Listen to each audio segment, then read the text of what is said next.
Ladies and gentlemen, it is with great honor that we present to you Les Brown. It's not over until I win.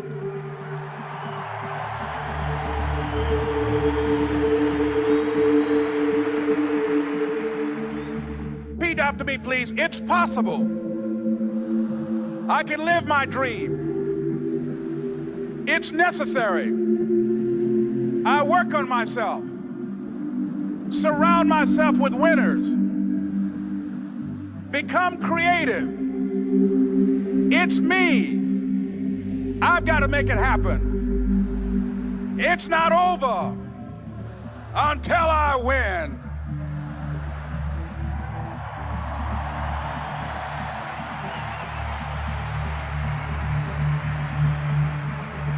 The next thing that's important to know, yes, it's possible that you can choose your future and direct the course of your life as you run toward your dream. It's necessary that you have goals, that you write those goals down, that you plan, that you think constantly of how you can begin to improve what it is that you're doing. If it's your presentations, if it's your recruiting skills, whatever that is, it's also necessary that you look for ways to always find a way to pull it out when everybody else thinks that you are defeated. That you've got to take personal responsibility to know that in order to become successful, you've got to make it your personal business to do it.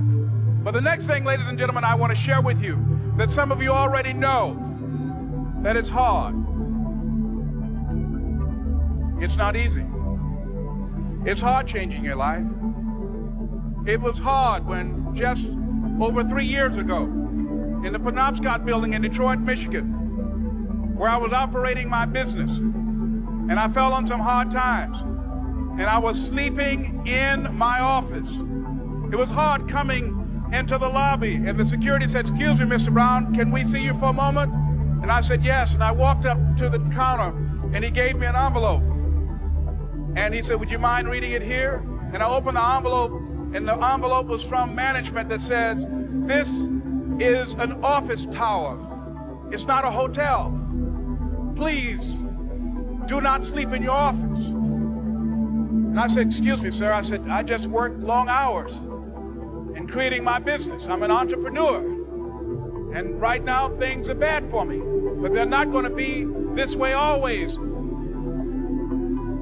And I just asked for the opportunity to continue to operate like I'm doing. I'm not trying to make this my home." And it was hard coming through the lobby. And sometimes they would laugh. There's a guy talking about becoming successful. And look at it. He's bathing in the bathroom upstairs on the 21st floor. He sleeps on the floor.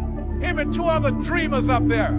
Look at him. It was hard, ladies and gentlemen, coming to speak to people. And I was facing financial difficulties in my own life. I was behind on my bills and my dreams, and I'm saying to them, you can live your dream. It was hard, ladies and gentlemen. It was very difficult to pick myself up each day believing that I could do it. There were times that I doubted myself. I said, "God, why is this happening to me? I'm just trying to take care of my children and my mother. I'm not trying to steal or rob from anybody. Why did this have to happen to me?" It was very hard. And here's what I want to say to you. For those of you that have experienced some hardships, don't give up on your dream. No one could have convinced me by holding on, by continuing to push forward, by continuing to run toward my dream, that one day I would have my own talk show. It's a long shot, ladies and gentlemen, from Liberty City, an abandoned building on a floor, never knowing my mother or father. It's a long shot. Being here with you today in this dome in Atlanta, it's a long shot. No college training, labeled educable, mentally retarded, but I kept running toward my dream.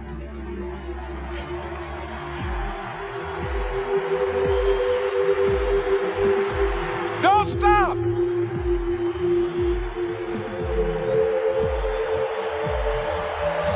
Don't stop.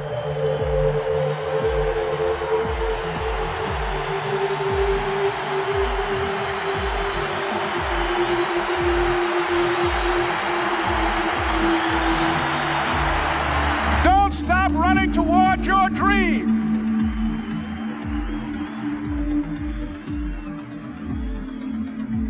It's very important as you hold on to that dream. There are moments when you're going to doubt yourself. There are rough times are going to come, but they have not come to stay. They have come to pass. It's very important for you to know that. Don't say I'm having a bad day. Say I'm having a character building day.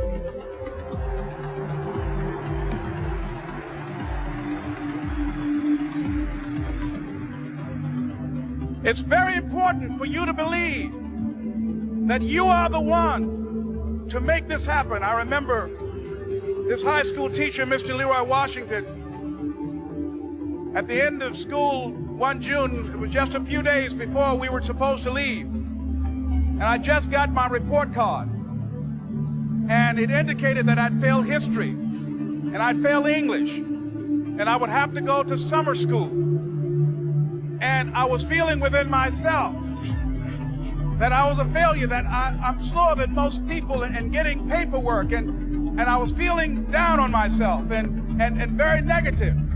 And Mr. Washington was giving a speech to the graduating seniors, and I was in 11th grade. And even though I wasn't supposed to be in there, I went in there because the speech he was giving, that speech was for me.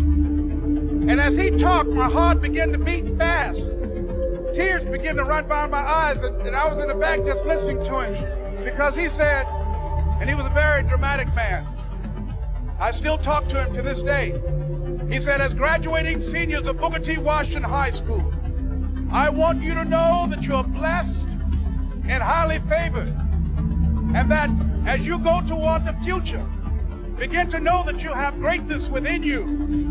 And if just one of you here begin to envision yourselves as being blessed and highly favored to reach your goals, if just one of you capture the essence of what that means, that you have greatness within you and a responsibility to manifest that greatness, that you can make your parents proud, you can make your school proud, you can touch millions of people's lives, and the world will never be the same again because you came this way. And the students gave him a rousing standing ovation. And as he left the auditorium, I ran down the steps and I caught him in the parking lot. I said, Mr. Washington? He said, yes. I said, do you remember me, sir? He said, no. I said, my name is Leslie Brown. My mother, she works in the cafeteria here. I'm one of the twins, Leslie and Wesley. I said, Mr. Washington, but you know, I got these big dreams. You know, I like talking to people. I love people. I said, I want to work with people, and I got this dream of buying my mama a home. Could I do that, Mr. Washington? He said, it's possible, Mr. Brown. And as he walked away, I called him again. I said, Mr. Washington? He said, what do you want now? I said, I'm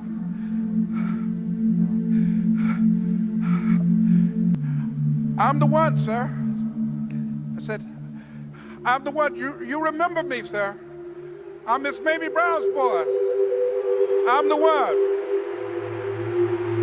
I'm the one.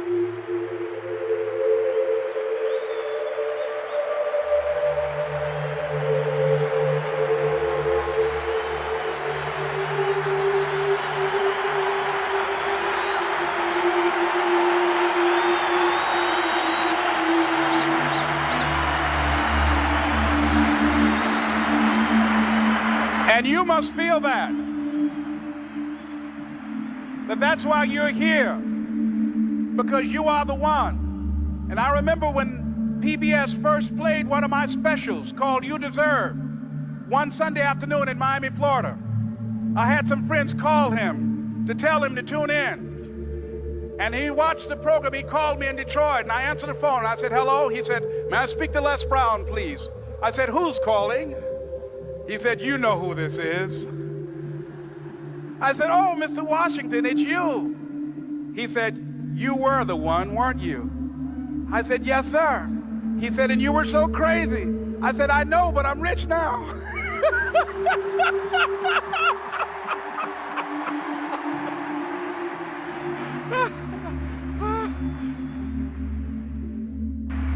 Ladies and gentlemen, it's not going to be easy.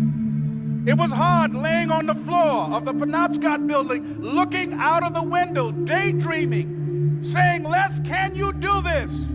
Can you make this happen? I used to listen to tapes day in and day out about See You at the Top, my great friend Zig and Dennis Waitley and different other motivational speakers and Dr. Norman Vincent Peale and Dexter saying, don't let nobody steal your dream. I used to ask myself, can I do this? And something said within me, you're the one. You're the one. And let me tell you something, ladies and gentlemen.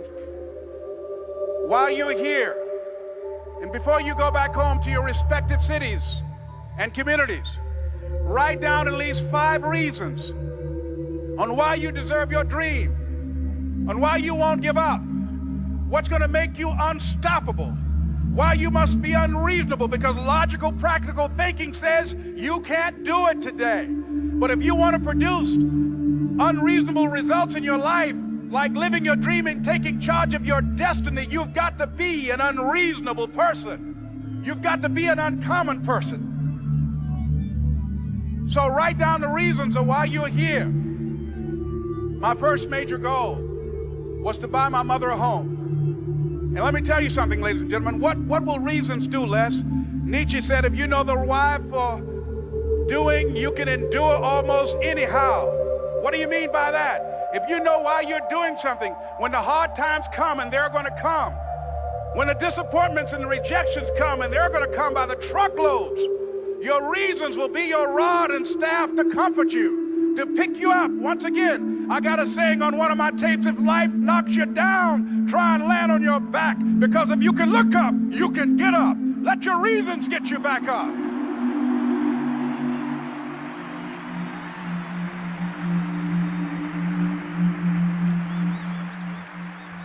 I remember when I bought the home for my mother and she came out of the car. When I opened the door, I said, Mom, I think I know these people in this house. That was my first major goal. And then I couldn't conceal it anymore. I said, Mom, I got this for you. And as she went from room to room, looking at the house and saying, thank you, Jesus. Thank you, Lord. No one ever could have convinced me that this could have happened to me. And she looked at me and she said, Leslie, and you caused me so much problems as a boy. You were always into stuff. She said, no one could have convinced me that day when I walked in that house and this lady was holding you and your brother. And she said, ma'am, I want you to promise me 2 things. And she said, what is it?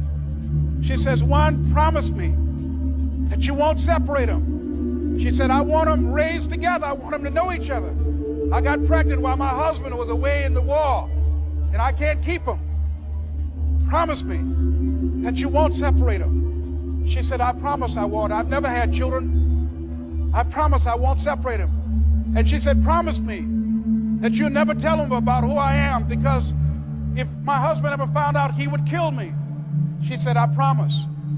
And she said that she gave them to us, and she kind of cried, and she was walking out the door, and she looked at my adopted mother. She said, remember, don't you separate them. She said, I swear to God, I won't separate them. I'll keep them together. And she said, as I held y'all in my arms, I never had any children of my own.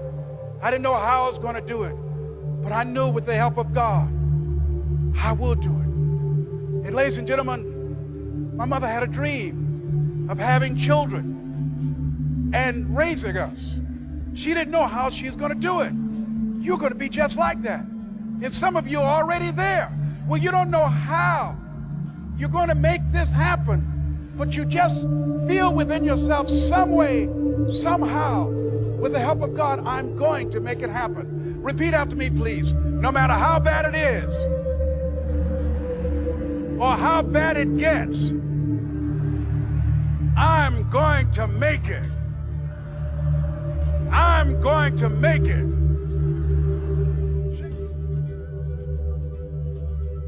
I was going down a road so dark and full of demons, I lost my ground. My heart was stuck in hibernating, stuck in the ice where there's no feeling.